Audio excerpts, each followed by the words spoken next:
ये जो पैसे हैं ये जनता के पैसे हैं, जनता के ही पैसे हैं, जनता की ही प्रॉपर्टी है। जो इस फैसले से संतुष्ट नहीं है वो कोर्ट में जा सकते हैं, उनके लिए कोर्ट का भी।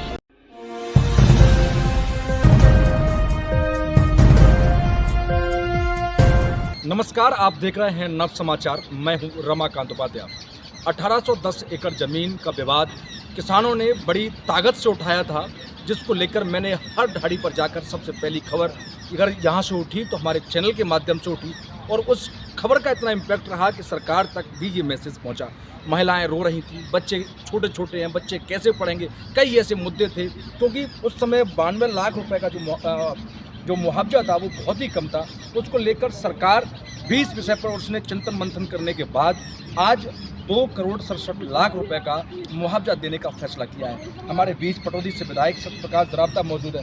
विधायक जी, कैसे देखते हैं कि आज किसानों का भी हमारे पास भी फ़ोन आ रहे हैं, उनके अंदर एक खुशी की लहर भी है कुछ किसानों के अंदर, पर जो किसान हैं वो कह रहे हैं कि 11 करोड़ रुपए की जो मांग थी कम से कम 5 करोड़ तक पहुँच जाते हैं। देखिए, ये जो पैसे हैं ये जनता के पैसे हैं और जनता ही रोड पर बैठी है, जनता के ही पैसे हैं, जनता की ही प्रॉपर्टी है। हम तो एक कुछ समय के लिए सरकार में लोग चुनकर भेजते हैं। हमारा काम है कि जो पैसे जनता के हैं वो प्रॉपर यूटिलाइजेशन हो, सही जगह जाए, उनकी लूट खसूट ना हो। पहली नंबर तो आपको मैं ये बता दूँ। दूसरा, एक कहावत है कि करे कोई भरे कोई। तो ये कांग्रेस के टाइम की जो गलत नीतियां हैं उसका नुकसान हमें उठाना पड़ा था। सच्चाई ये है कि जब ये ज़मीन एक्वायर हुई तो उस समय कांग्रेस की सरकार थी और कांग्रेस ने बिना सोचे समझे इसका ये कहे कि 2200 एकड़ तो एग्रीकल्चर करके छोड़ दी, और इसके ऊपर जो है ना पैरवी की, ना स्टे और देकर किसानों के खिलाफ काम किया। तो निश्चित तौर पर हमारे यहाँ जब किसानों के खिलाफ जजमेंट आया तो 92 लाख रुपए से ऊपर पुराने रेट से देना था, उससे ज़्यादा दे नहीं सकते थे। सुप्रीम कोर्ट अकाउंटेबली ठहरा दे, जिम्मेवार सरकार को ठहरा दे। तो इसलिए हमारे हाथ बंधे हुए थे कि हम कैसे किसानों को इससे ज़्यादा मुआवजा दें। तो माननीय मुख्यमंत्री जी हम बार बार मिले, विधानसभा में उठाया, और माननीय मुख्यमंत्री जी ने, एक किसान के पुत्र हैं, उन्होंने बड़ी सहानुभूतिपूर्वक और इसका रास्ता निकाला और 2,67,00,000 रुपये प्रति एकड़ एक लमसम एक मुश्त राशि किसान को देने का जो रास्ता निकाला है बाईबैक और नो लिटिगेशन पॉलिसी के माध्यम से, ये निश्चित तौर पर अपने आप में एक इतिहास है।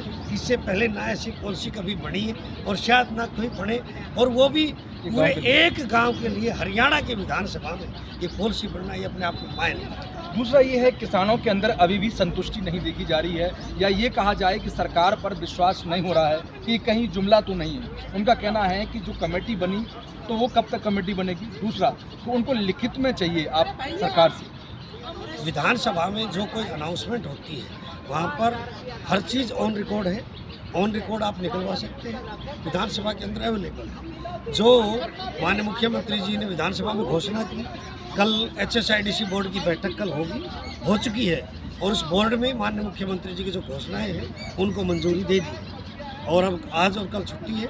नेक्स्ट वीक में इसकी पॉलिसी जारी हो जाएगी, जिसमें 15 दिन के अंदर जो किसान भाई नो लिटिगेशन पॉलिसी में जाके और अपना मुआवजा लेना चाहते हैं और अपना 1000 मीटर का ऑफर लेटर लेना चाहते हैं, ले सकते हैं। जो इस फैसले से संतुष्ट नहीं है वो कोर्ट में भी जा सकते हैं, उनके लिए कोर्ट का विकल्प है। 2023 के लिए एक बम्पर तोहफा किसानों के लिए दिया सत्यप्रकाश जरावता ने, परंतु अब ये जो धरने पर बैठे हुए किसान हैं उनको कैसे खड़ा करेंगे आप? नहीं, देखिए, धरने पे बैठे हमारे भाई हैं, उनको भी समझाएंगे, और ये भी सच्चाई है कि 2,67,00,000 से ज़्यादा अभी यहाँ कोई ऐसी बिक्री भी नहीं हुई। मैं मानता हूँ कई जगह 5 करोड़ का भी रेट है, तो किसी जगह 2 करोड़ का भी रेट है, कई जगह 1 करोड़ का भी है, तो कहीं 1.5 का है। तो ओवरऑल लमसम अगर तय किया जाए तो 2,67,00,000 एक बहुत ज़्यादा तो नहीं, तो बहुत कम भी नहीं है, और एक रीजनेबल अमाउंट जरूर।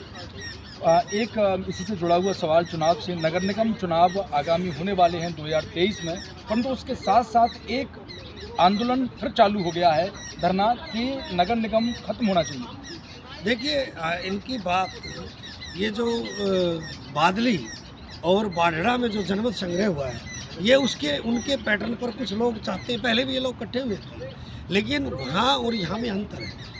ये जो कॉरपोरेशन का गठन है ये Gurugram Manesar urban development plan 2031 के अनुरूप हुआ है। पटौदी का जो नगर परिषद का गठन है वो भी पटौदी मास्टर प्लान 2031 के अनुसार हुआ। ये शहरीकरण निगम से बहुत पहले हो चुका था। हमारे पास एक ही ऑप्शन है कि अगर निगम भंग होता है तो हमें गुड़गांव जाना पड़ेगा, क्योंकि पंचायतें नहीं रह सकती हो। ये एरिया पूरा अर्बनाइज है, एग्रीकल्चर जगह यहाँ पर नहीं है, तो इसलिए यहाँ पर पंचायत को टेक्निकली है पॉसिबल ही नहीं है।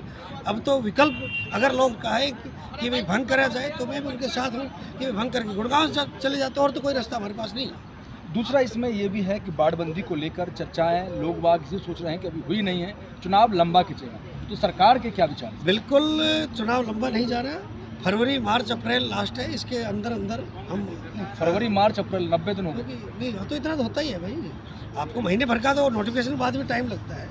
आप अगर फरवरी में नोटिफिकेशन तो जाके अप्रैल तक निपटेगा, तो इतना तो टाइम लगता ही है। तो हमने कहा कि भाई वार्डबंदी भी कोई लास्ट स्टेज पे कई मीटिंगें हो चुकी है। थोड़ी सी विलम्ब इसलिए हुआ कि सेक्टर 83(4) एक जो डिलिमिटेशन हमने दोबारा कराई है। अभी एक सेट फार्मूला हो गया है कि केएमपी और द्वारका एक्सप्रेसवे के बीच का जो हिस्सा है वो मानेसर नगर निगम। आज बीजेपी ने अपना चेयरमैन बनाया है पटौदी, क्या कहते हैं?